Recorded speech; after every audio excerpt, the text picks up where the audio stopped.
গভীর মনোযোগ দিতে হবে। আমার দিকে তাকান, দেখেন ওয়াজটা কোথায় নিয়ে যাই, কেন কারবালা হয়েছে। এখান থেকে ওয়াজটা শুরু করছি শুধুমাত্র আপনাদেরকে ঘুমন্ত মনটাকে জাগ্রত করার জন্যে। আমিও তো অনেক দিন ধরে আসি না, কথা কোন ঠিক না বেরি, এই জন্য আমি এখান থেকে শুরু করছি। আমার আল্লাহ দিয়ে শুরু করলাম। যারা আমাদেরকে ট্যাগ লাগাইয়া কথা কয়, বন্ধুরা রে আমার মনে আসেনি রে বাবা, এই সুরটা বাজান মনে আসেনি। ও আমার রসুলপুরের বাবাজিরা গো, আমি জানি এই টান দিলে আপনার ডে উঠবে, তবে ডেউটা রাখা দেন একটু পরে কন, একটু আওয়াজ করে কন না আল্লাহু আকবার। এবার আমার নবী বলে, উম্মত একদিন তোমাকে মরতে হবে। আমি যদি মারা যাই, সরাইলের অনেক মানুষ আমার জানাজায় যাবে, কথা কন ঠিক না রে। আপনি যদি মারা যান, আমার নসিব থাকলে আপনার জানাজায় আমি আসবো। আরে এ বন্ধু, আমার নবী আপনার নবী বলেন, একদিন যখন তুমি মারা যাবে, তোমার প্রতিবেশী তোমার জানাজায় শরীক হয়ে যাবে। তবে একটা শুভ সংবাদ তোমাদেরকে দিয়ে দে। কি শুভ সংবাদ?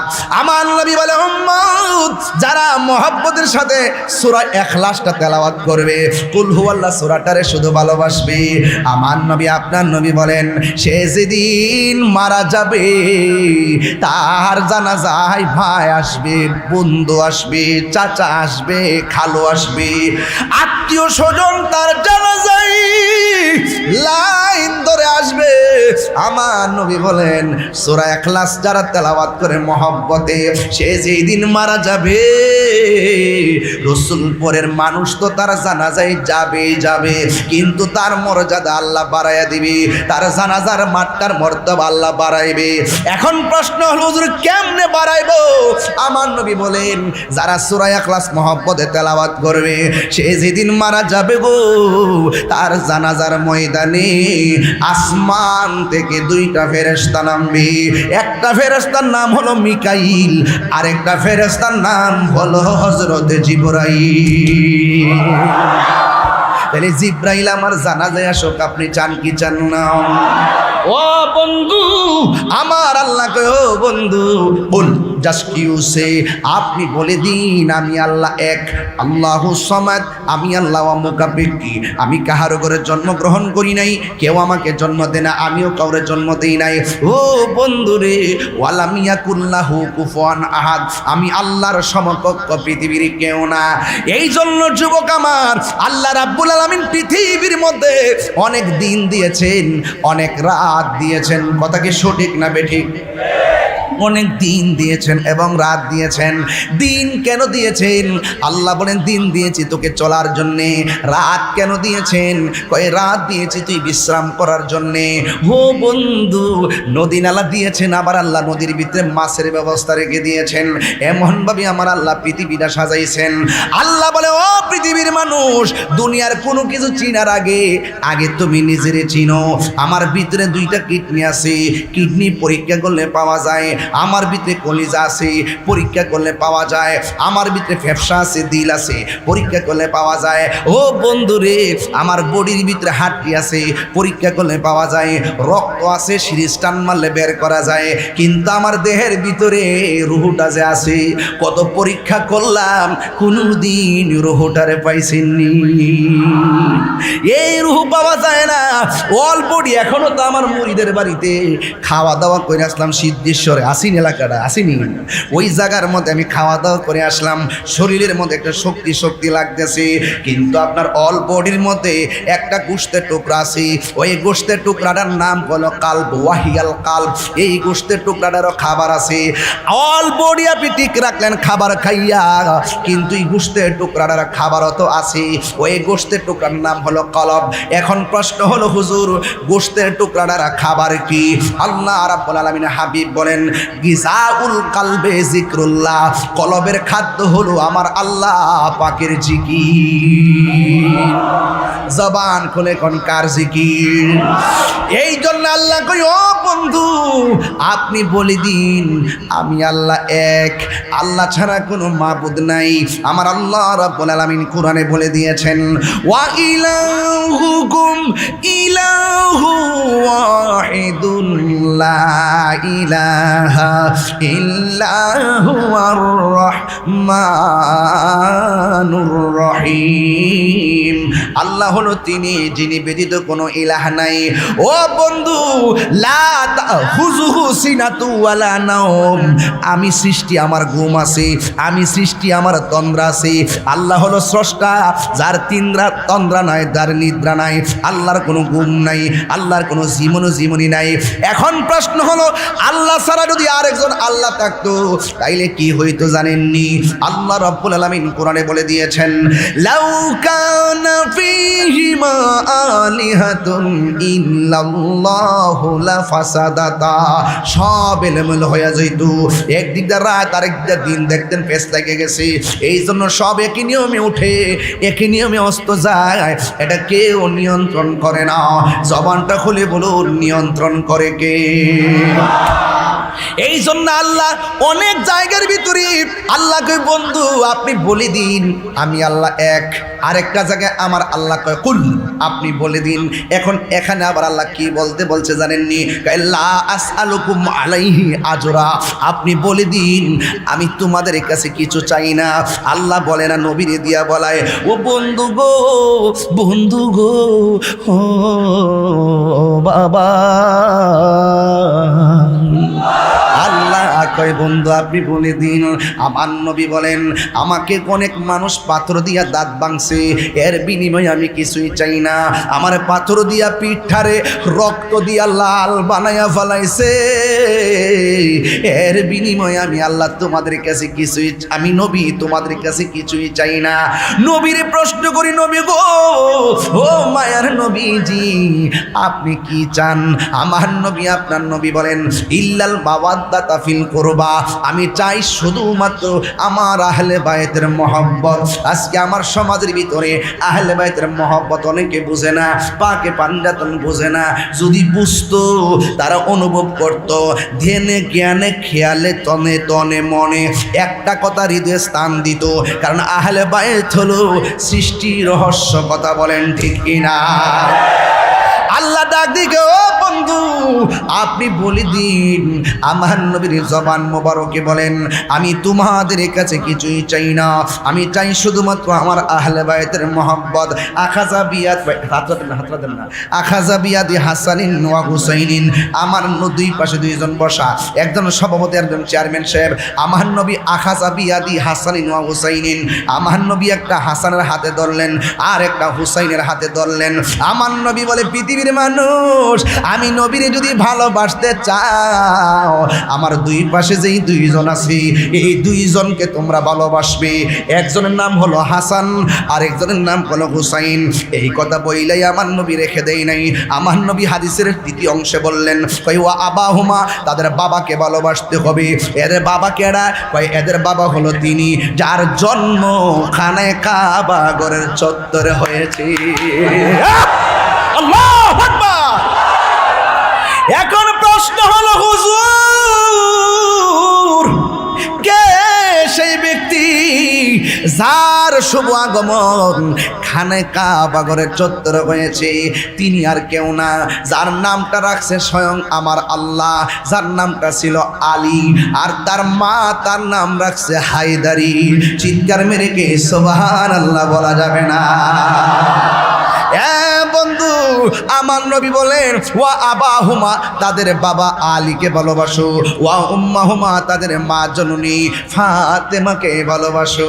এই চারজনকে যারা ভালোবাসবে রে উম্মত, আমি নবী বলে দিয়ে গেলাম, যেই দিন হাসরের ময়দান কায়েম হয়ে যাবে, আমার এই চারজনকে, আমার আহলে বাইতকে যারা ভালোবাসবে, ওই ভালোবাসাবাসীর মানুষগুলো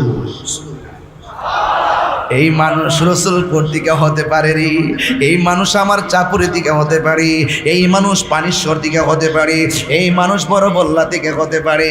ও বন্ধু, এই মানুষ সরাইল দিকে হতে পারে। আমার নবী বলেন, যারা আমার আহলে বাইতকে ভালোবাসবে, এই ভালোবাসাবাসীর মানুষগুলো জান্নাতের ভিতরে আমি নবীর পাশাপাশি থাকবে। প্রাণ দয়ালের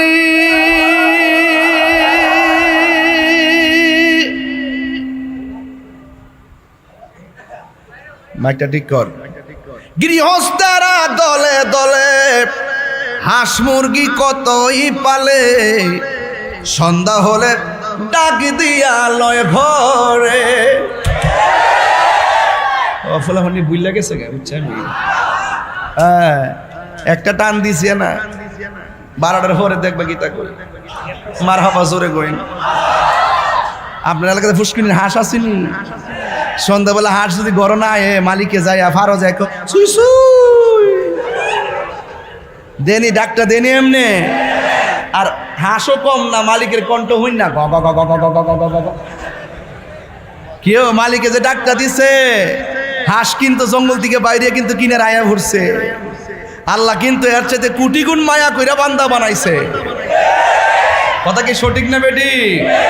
আল্লাহ কয় লা তাকনাতু মির রহমাতিল্লাহ, তোমরা আমার রহমত থেকে নিরাশ হইও না। গুনাহ করছো, অপরাধ করছো, চুরি করছো, ডাকাতি করছো, তওবা কইরা আমার দিকে আইসা হরো, আমি আল্লাহ তোমাদেরকে রহমতের ছামিয়ানায় ডাইকে ফেলবো। কথা কি সঠিক না বেটি? বুঝতেছেন তো আমার ওয়াজ? প্রাণ দয়ালিরি গৃহস্থেরা দলে দলে হাঁস মুরগি কতই পালে, সন্ধ্যা হলে ডাকি দিয়া লয় ঘরে। যার যত পালিত ছিল সকল রে তো ঘরে নিল, যার যত পালিত ছিল সকল রে তো ঘরে নিল। আমি এখন রইলাম অন্ধকারে, প্রাণ দয়ালে রে সন্ধ্যা হইল ডাকি দিলে না মরে, সন্ধ্যা হইল ডাক দিলে না মোরে, প্রাণ দয়াল রে সন্ধ্যা হইল ডাকি দিলে না মোরে। প্রাণ দয়াল রে আর পরীক্ষার সময় নাই, কর জোরে ক্ষমা চাই, শেষের খেয়া না নিলাই আমারে। আমার দিন কি এমনি যাবে, লোকে তোমায় কি বলিবে? আমার দিন কি এমনি যাবে, লোকে তোমায় কি বলিবে? এই দুঃখ রইল তাহিরির অন্তরে, প্রাণ দয়ালে রে সন্ধ্যা হইল ডাকি দিলে না মুরি, সন্ধ্যা হইল ডাক দিলে না মুরে, প্রাণ দয়াল রে সন্ধ্যা হইল ও ডাকি দিলে না মুরি। জুরি জুরি কি আল্লাহু আকবার বলা যাবে না? এই জন্য আমি বলেছি আমার নবী আপনার নবী বলেন ওয়া আবাহুমা, তাদের বাবাকে ভালোবাসবা। এই আলী কি আমাদের রসুলপুরের আলীর মতো? মর্যাদা বাড়াইছে কে? আর জোরে কোন বাড়াইছে কে? আমার নবী আপনার নবী বলেন আনা মাদিনাতুল ইলমে ওয়া আলিয়ুন বাবুহা, আমি নবী হইলাম এলেমের শহর, আমার আলী হইল সেই শহরের দরজা। শুধুমাত্র তাই নয়, আমার নবী আপনার নবী বলেন মান আহাব্বা আলিয়ান ফাকাদ আহাব্বানি ওয়া মান আহাব্বানি ফাকাদ আহাব্বাল্লাহ ওয়া মান আবগাদা আলিয়ান ফাকাদ আবগাদানি ওয়া মান আবগাদানি ফাকাদ আবগাদাল্লাহ। আমার নবী আপনার নবী বলেন ও পৃথিবীর মানুষ, তোমরা যারা আমার আলীকে ভালোবাসবে সে যেন আমি নবীরে ভালোবাসলো, যে আমি নবীরে ভালোবাসলো সে যেন আমার আল্লাহকে ভালোবাসলো। যে আমি আমার আলীর সঙ্গে দুশ্মনী করবে, সে যেন আমি নবীর সঙ্গে দুশ্মনী করলো, আর আমি নবীর সঙ্গে যে দুশ্মনী করলো সে যেন আমার আল্লাহর সঙ্গে দুশ্মনী করলো। আমার নবী বলে, ও পৃথিবীর মানুষ, খানে কাবাগরের দিকে তাকানো যেমন করে ইবাদত, আমার আলীর চেহারার দিকে তাকানো ইবাদত। এই জন্য যুবক আমার নবী কয় আবাহুমা, তাদের বাবাকে ধরলেন, ওই বাবার নাম হলো হযরতে মৌলা আলী। এরপরে ওয়া উম্মাহুমা, তাদের মা দুখিনীকে ধরলেন, ওই মা দুখিনীর নাম হলো খাতুনে জান্নাত মা ফাতেমা। খাতুনে জান্নাত মা ফাতেমার আম্মার নাম কি জানেননি? আম্মার নাম হলো হযরতে খাদিজাতুল কুবরা। এই পৃথিবীর মধ্যে আমার আল্লাহ একটা মহিলাকে সালাম দিছে, ওই মহিলাটা হলো মা ফাতেমার আম্মা, যার নাম হলো হযরতে খাদিজাতুল কুবরা। এই জন্য পাকি পাঞ্জাতরের আহলে বাইতের নসলে যারা আছে এদের সম্মান আল্লাহ বাড়ায় দিছি। শুধুমাত্র তাই নয়, সম্মান কেমনে বাড়া আর একটু শোনেন। আপনারা জবান খুলে বলেন, সন্তান দেওয়ার মালিককে? এ আওয়াজে মানি না, জোরে গণকে। আঙ্গুস রসুলপুরে দেখবেন যে এই মহিলার ঘরে সন্তান হয় না, রাতের বেলা চোখের পানি ফালায় ফালায় কান্দে, ও আল্লাহ আতর নাই, লুলা নাই, বুবা না, একটা সন্তান দাও, লোকের অপমান থেকে আমি বাচ্চা থাকি। দেখবেন যে এই ঘরে 5 বছর ধরে সন্তান হয় না, পাশের বাড়ির থেকে ঝগড়া লাগলি কি কয় জানেননি? ওই এর লাগে তোর ঘরে জিফুত হয় না, এইভাবে খুঁটা দিয়া দিয়া কথা কয়। এই জন্যই তোর ঘরে সন্তান নাই। যার ঘরে সন্তান নাই সে জানে সন্তান না পাওয়ার বেদনা কত। এমন ভাবে ইসলামের ইতিহাস প্রমাণ করে, এক সন্তান, এক পুরুষ আর এক মহিলা, 1 বছর না 2 বছর না রে হুজুর, 1 বছর না 2 বছর না, 12 বছর পর্যন্ত সন্তান হয় না। কিন্তু আল্লাহর কসম, একটা দিন স্বামী স্ত্রীর মধ্যে কোনো মনোমালিন্য হয় নাই, কারণ এরা ছিল আবেদ আবেদা, সালেহ সালেহা, কানেত কানেতা, জাহেদ জাহেদা, সাবের সাবেরা, সাদেক সাদেকা। এমন ভাবে দুইজন কমিটমেন্ট করছে, আমরা কোনোদিন সংসার ভাঙবো না, কারণ সন্তান দেওয়ার মালিক হলো আমার আল্লাহ। আমরা না ওই আল্লাহর ইবাদত করি, তাইলে ওই আল্লাহর সঙ্গে অসন্তুষ্ট হইয়া আমরা সংসারটা কেন ভাঙতাম? আমার দেশে দেখবেন 2 বছর সন্তান না হইলে শাশুড়িও হুটা মারে বউটারে, কয়ে তোর করে সন্তান হয় না, আমার ফুলারে কি এমনি রাখুন নাকি? এই সন্তানের উসিলা দইরা পুলাটার মাথা গরম কইরা আর একটা দিকে ধাবিত করে। এই জন্য বলবো বন্ধুরি, ও যুবকের দল, এবার সন্তান যখন হয় না, 12 বছর পার হয়ে গেল, একদিন স্বামী তার স্ত্রীকে ডাক দিয়া কয়, ও স্ত্রী তুমি শুনো না, এখন আমরা কি করব জানো নি? আজকে রাতের বেলা এমনভাবে আমরা আল্লাহর একটা ইবাদত করব, নামাজের মুসল্লাই তুমিও দাঁড়াইবা, নামাজের মুসল্লাই আমিও দাঁড়াবো, আমার আল্লাহর কাছে আমি কমু, আল্লাহ ও আল্লাহ কি অন্যায় আমরা করছি, আল্লাহ আমরা কি মনে চাই না একটা সন্তান তুমি দান করবা? রব্বি হাবলি মিনাস সালিহিন বলে চোখের পানি ফেলায় রাতের বেলা দোয়া নামাজ পড়লেন। নামাজ পড়া তাহাজ্জুদের নামাজ পড়া তারা দুইজন যখন চূড়ান্ত জায়গায় যাওয়ার পরে, এরপরে তারা আজকে রাত্রটা আল্লাহর কাছে পানা চাইয়া কাটাইলো। 1 মাস যখন পার হয়েছে, স্ত্রীটা স্বামীকে ডাক দিয়া কয়, স্বামী গো, আমার মনে হয় আমার আল্লাহ আমাদের দোয়া কবুল কইরা ফেলাইছে। সন্তান দেওয়ার মালিককে। হায় রে কত আনন্দ,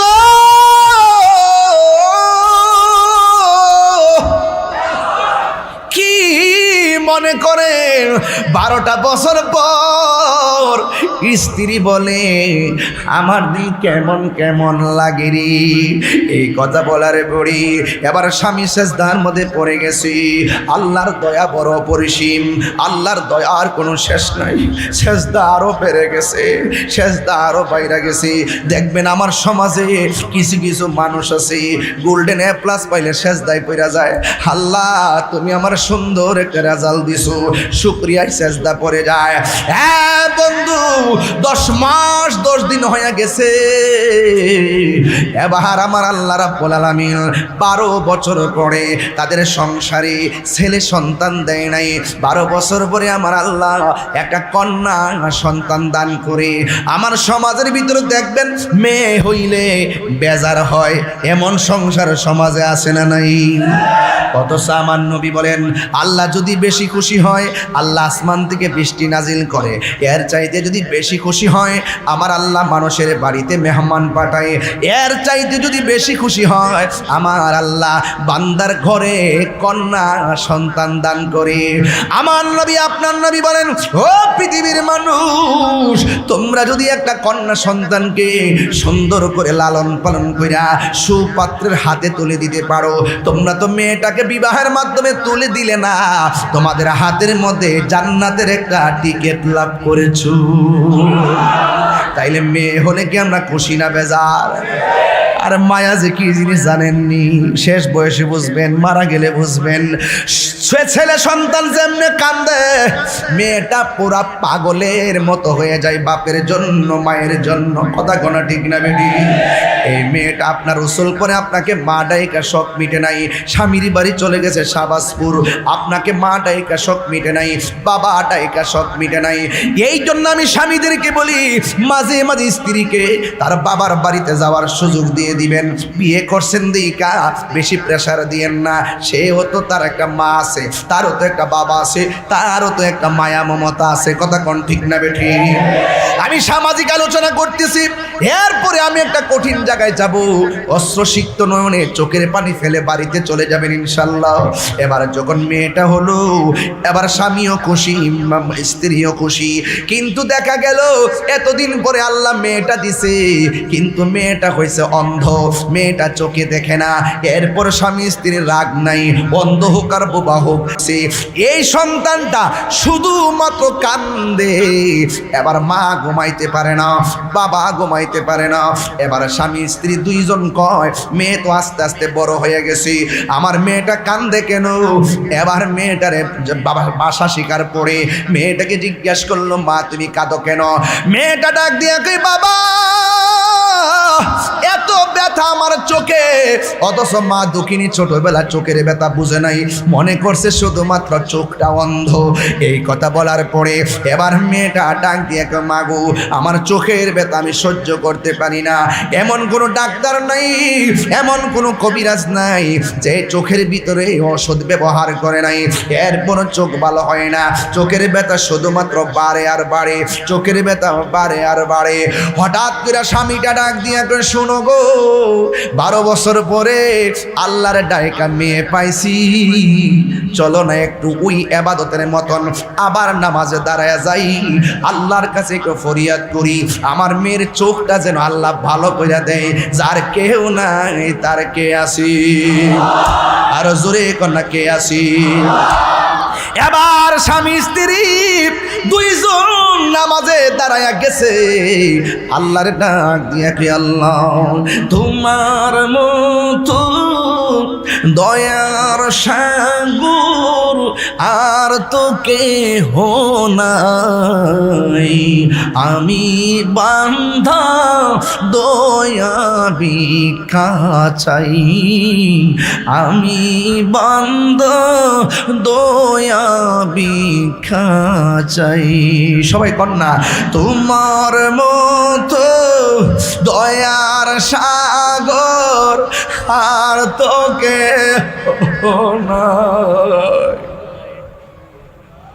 আমি বান্ধা দয়া ভিক্ষা। কত মানুষ অসুস্থ হলে আজকে হাজির হয়ে গেছে, কত মানুষের পিঠে ব্যথা লইয়া, কোমর ব্যথা লইয়া হাত উঠাইছে, কত মানুষ আল্লাহর ঘর মসজিদে ঋণ নিয়ে হাত বাড়াইছে, কত মানুষ অভাবে পড়ে আইসকা হাজির হয়ে গেছে, কত মানুষ সন্তান বিদেশে বিপদ বইরা রয়েছে, আজকের মাহফিলে হাত বাড়াইছে, কত মানুষের সংসারে অশান্তি লয় আজকের মাহফিলে হাজির হয়েছে।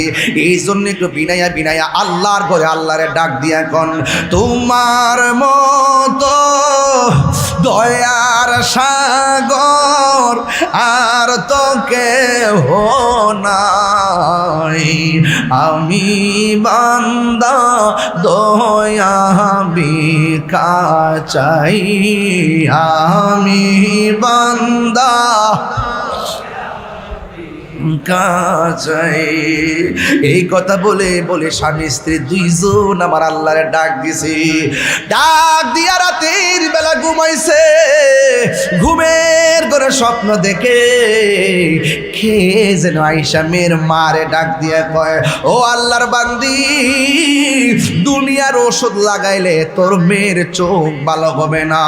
তোর মেয়ের চোখ যদি ভালো করতে চাস, তোর বাড়ির পাশে একটা গাছ জঙ্গল আছে, জঙ্গলের মধ্যে একটা গাছ আছে, এই গাছের গোড়ায় তোর মেয়েকে নিয়ে যা।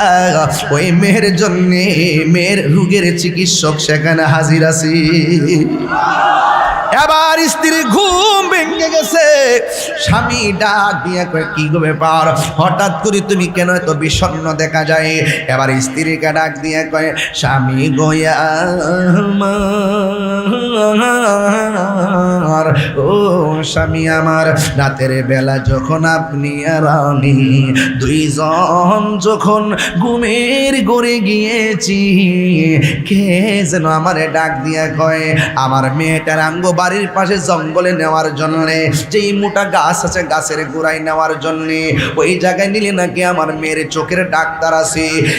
এরপরে স্বামী ডাক দিয়ে কয়, শোনো না, আমরা যেহেতু নামাজ কালাম পড়ে ঘুমাইছি, স্বপ্নটা সত্য হইতে পারে।